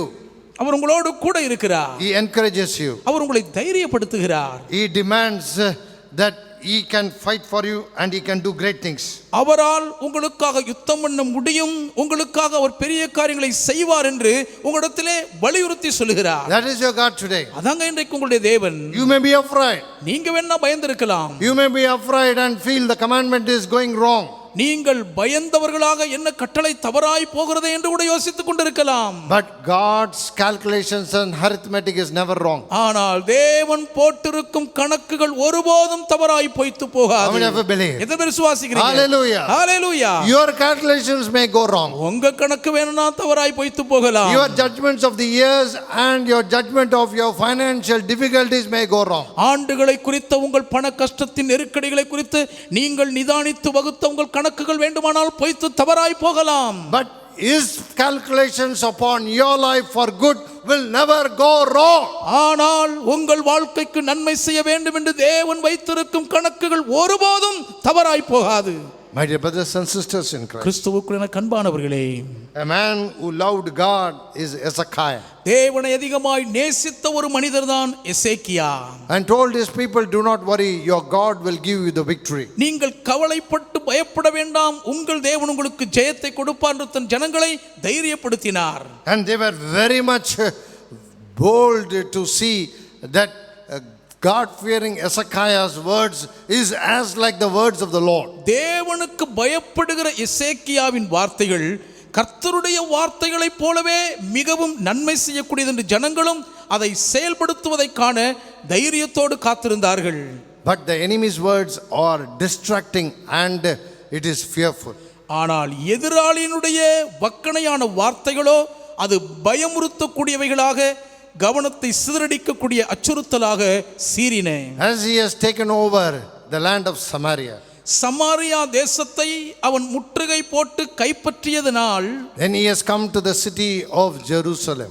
எருசலேம் பட்டணத்தை கைப்பற்ற படையெடுத்து வந்து விட்டான். And in verse 13 of Isaiah chapter 36, ஏசாயா 36ஆம் அதிகாரத்தின் 13ஆம் வசனம், and Rabshakeh stood and called out with a loud voice in Hebrew.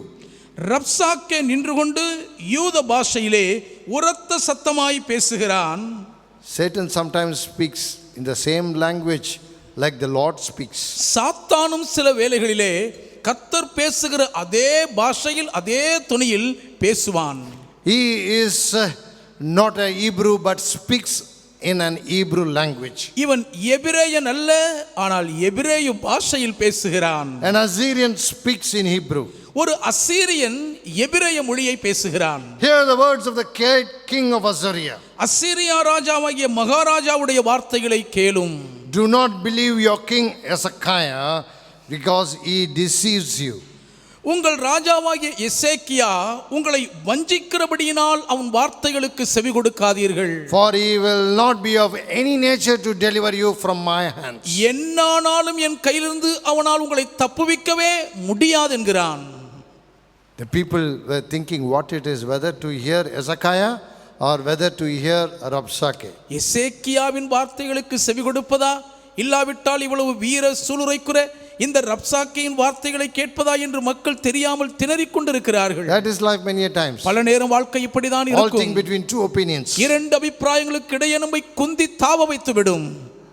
You talk about Pharaoh and Egypt as I was sitting here in Midianite, said Moses. நான் இந்த மீதியானிய தேசத்தில் சுகமாய் வாழ்ந்து கொண்டிருக்கும் பொழுது நீர் எகிப்தை குறித்தும் பார்வோனை குறித்துமா பேசுகிறீர் என்று மோசே அங்கலாய்க்கிறார். Who knows, God's blessing and great power rests somewhere where he has kept it and he is calling us, go, God will bless your life. தேவனுடைய வல்லமையும் ஆசீர்வாதமும் ஏதோ ஒரு இடத்தில் தேவன் வைத்துவிட்டு நீங்கள் போய் அதை சுதந்தரித்துக் கொள்ளுங்கள் என்று தேவன் நம்மை அழைக்கக்கூடும், யாருக்கு தெரியும். And he goes on coming against the kingdom of the place where he is now standing and speaking against the God of Hezekiah. ரப்சாக்கே விடுகிறதாக தெரியவில்லை. எங்கே நின்று கொண்டிருக்கிறானோ அந்த இடத்துக்கு எதிராக, எசேக்கியாவின் தேவனுக்கு எதிராக நிந்திக்கக்கூடிய இழிவான வார்த்தைகளை எடுத்தெறிந்து பேசுகிறான். That's what you have to think, that when people come against you, they not only come against you, but they come against your God.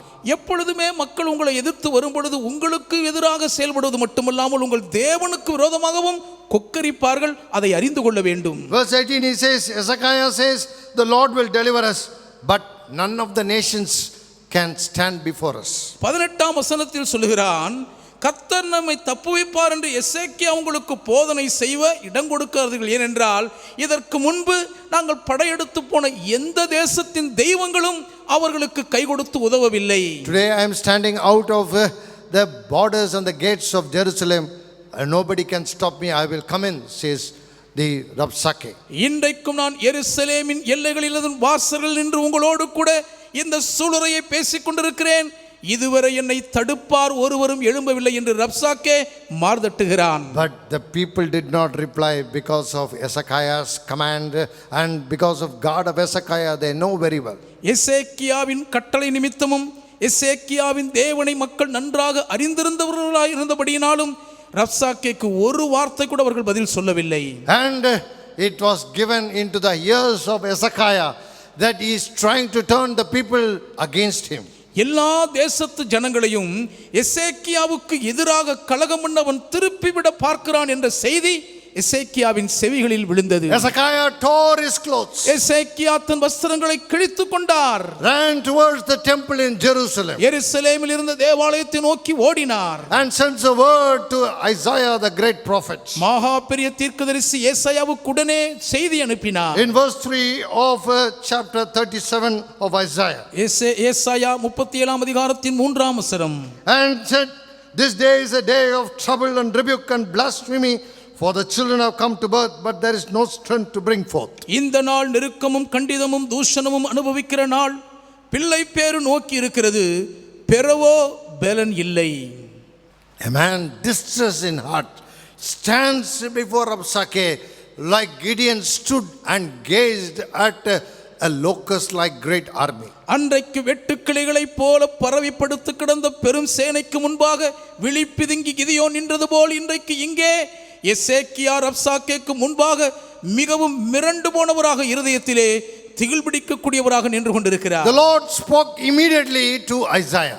உடனடியாக கர்த்தர் ஏசாயாவோடு இடைப்பட்டு பேசிவிட்டார். That is the superiority of God's favoritism upon his children. தம்முடைய பிள்ளைகள் மீது தேவன் தயவு வைத்திருக்கிறார் என்பதன் மேன்மையான சிறப்பு இதுதான். Neighboring kings would have run away. அண்டை நாட்டு ராஜாக்கள் தப்பி ஓடி இருப்பார்கள். People are trying to deflect from Hezekiah to Rabsake. இப்பொழுது மக்கள் எசேக்கியாவின் பட்சத்தில் இருந்து ரப்சாக்கேயின் பட்சம் அப்படியே கட்சி மாறுவது போல் தாவ தீர்மானித்திருக்கலாம். And Isaiah says, ஏசாயா சொல்லுகிறார், do not be afraid of the words which you have heard, Hezekiah, with which the servants of the king of Assyria have blasphemed me.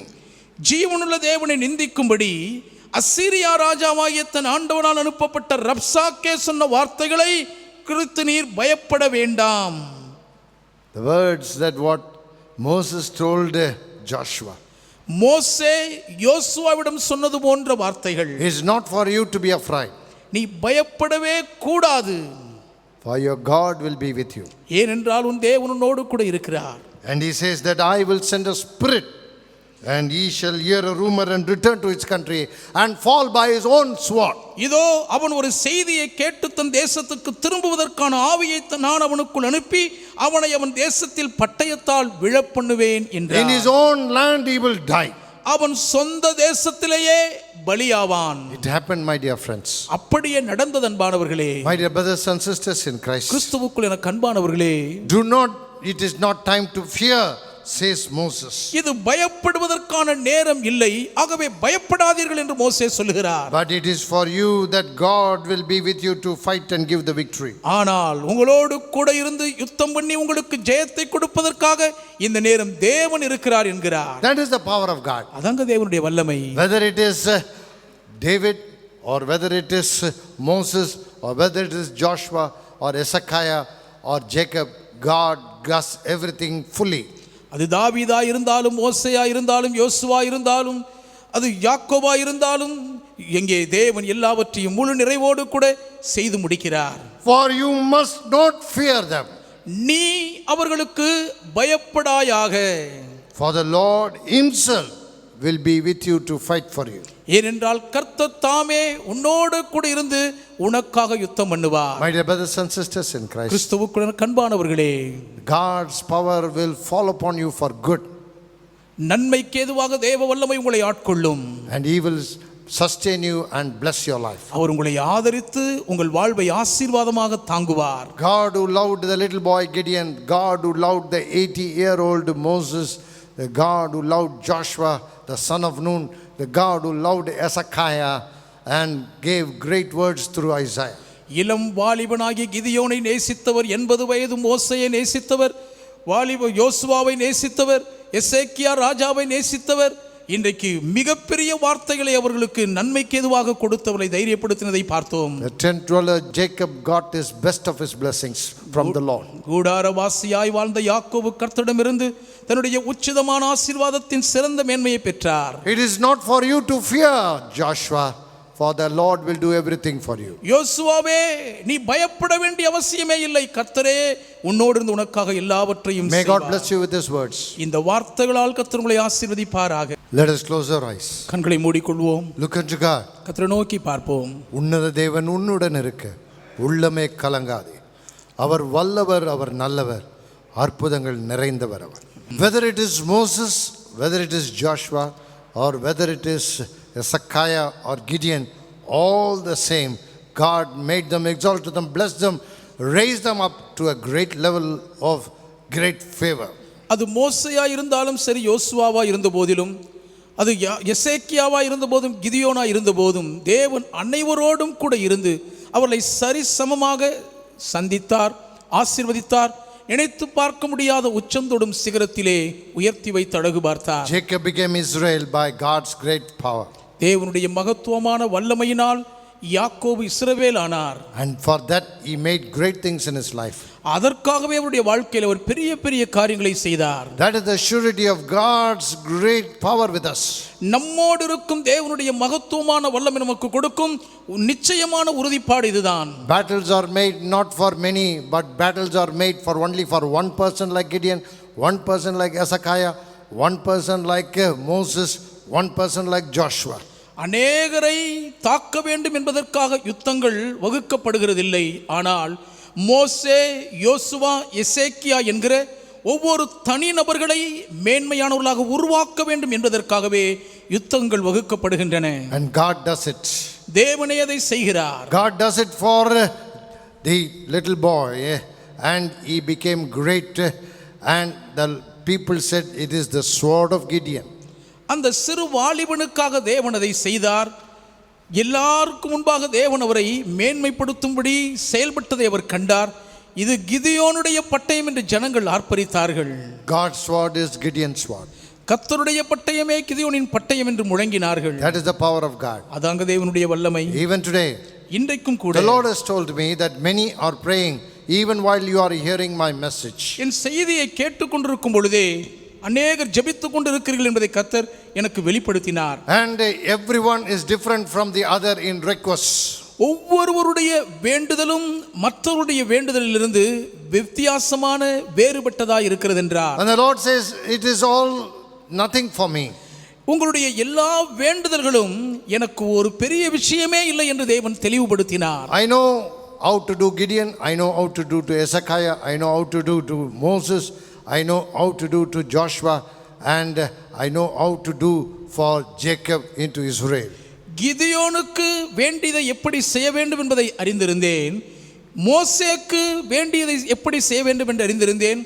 யோசுவாவுக்கு செய்ய வேண்டியதை எப்படி செய்ய வேண்டும் என்றும் அறிந்திருந்தேன். நிச்சயமாகவே எசேக்கியாவுக்கும் செய்ய வேண்டியதை அறிந்திருந்த நான் யாக்கோபை இஸ்ரவேலாய் மாற்றுவதற்கு என்ன செய்ய வேண்டும் என்பதை தெளிவாக அறிந்திருந்தேன். So the Lord has told me no one is going to be left behind in today's prayer that you offer. ஆகவே இன்றைக்கு நீங்கள் ஏறெடுக்க போகிற ஜெபத்திலே ஒருவராகிலும் பதில் பெறாதபடிக்கு விட்டு வைக்கப்படுவதில்லை என்று கர்த்தர் சொன்னார். Beginning from the preacher to the translator, the Lord is telling that God has heard all your prayers. பிரசங்கியாரிடத்தில் ஆரம்பித்து மொழிபெயர்ப்பாளர் ஊடாக இதை கேட்கும் எல்லாருடைய வேண்டுதலின் ஜெபத்தையும் கர்த்தர் நான் கேட்டு பதிலளிப்பேன் என்று வாக்களிக்கிறார். Surely the Lord has told me you will have an answer. நிச்சயமாகவே உங்களுக்கு ஒரு பதில் உண்டாகும் என்று கர்த்தர் என்னோடு பேசினார். Say thank you Jesus wherever you are watching my message in prayer.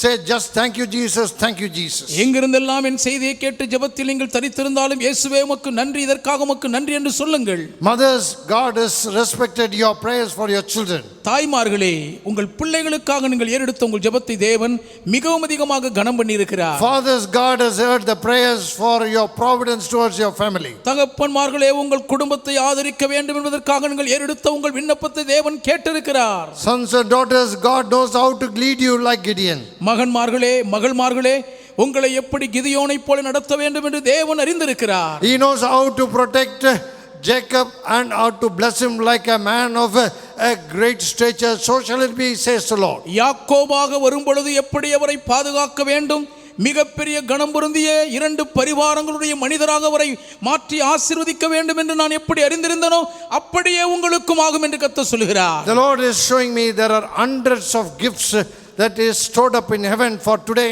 tonight. இந்த நாளுக்காக விசேஷமான இந்த இரவுக்கென்றே நூற்றுக்கணக்கான பரிசுகள் பரலோகத்தில் ஆயத்தமாக்கப்பட்டிருப்பதை கர்த்தர் எனக்கு காண்பித்தார். And the Lord is showing me this is for this night prayer that your children offer after you pray to them.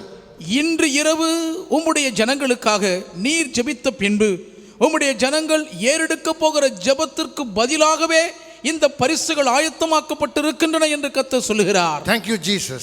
நன்றி இயேசுவே. Thank you Jesus. நன்றி இயேசுவே. I believe it Lord. நான் இதை அப்படியே விசுவாசிக்கிறேன். I believe it Lord. நான் நம்புகிறேன் கர்த்தாவே. And nothing is going to be written in heaven Lord. I believe that you will give it to everyone. ஒரு பரிசையும் ஒருவருக்கும் கொடாமல் பரலோகத்தில் வைக்காமல் அனைவருக்கும் கொடுக்க போகிறீர். Father, I thank you for this beautiful night. பிதாவே, இந்த அருமையான இரவு நேரத்துக்காக உமக்கு நன்றி சொல்கிறேன். I join with hundreds and hundreds of people today in prayer. இன்றைக்கும் நூற்றுக்கணக்கான மக்களோடு கூட ஜெபத்தில் நான் இணைந்து கொள்கிறேன். Yes Lord, today you said after you finish your message, you know how beautiful is going to be the path of blessing. இன்றைக்கும் உம்முடைய செய்தியை நீ முடித்த பின்பு உம்முடைய ஆசீர்வாதத்தின் பாதை எவ்வளவு அருமையாய் இருக்க போகிறது என்பதை நீர் காண்பீர் என்று அடியேனோடு திருவுளம் பற்றினீரே. And I know that every gift is kept there in heaven will be delivered upon everybody. இவர்களுக்காக பரலோகத்தில் ஆயத்தமாக வைக்கப்பட்டிருக்கும் எல்லா பரிசுகளும் அனைவருக்கும் கொடுக்கப்படும் என்பதை அறிந்திருக்கிறேன். Do not fear, your God is with you to bless you and to lead you and fight for your blessings. நீங்கள் பயப்படாதீர்கள், உங்களை ஆசீர்வதிக்கவும் உங்களை பாதுகாப்பாய் வழிநடத்தவும்